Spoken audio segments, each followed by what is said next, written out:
As Thomas was turning past the shed, he noticed a loud smell coming from Gordon. Feel that air, lads. Freedom. Pure psychedelic freedom. This core ain't just for fuel. It's for exploration. Don't listen to him, Thomas. He just wants to hold the psychedelic steam. Come join us. It's like going through a tunnel of Jedabane factories, ready to fire up those engines with this psychedelic cool I bought from the troublesome trucks. Are you sure this is safe, Gordon? What if the Fat Controller finds out? He'll be too busy tripping on that subtunnel he calls a mind to notice. Now come on, little chugger.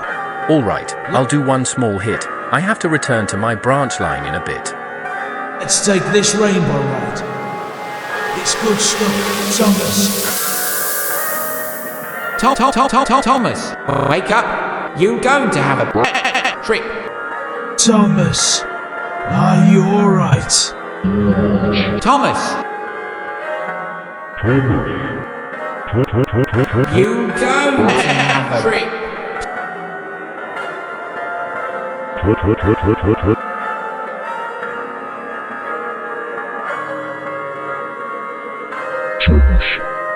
Are you alright?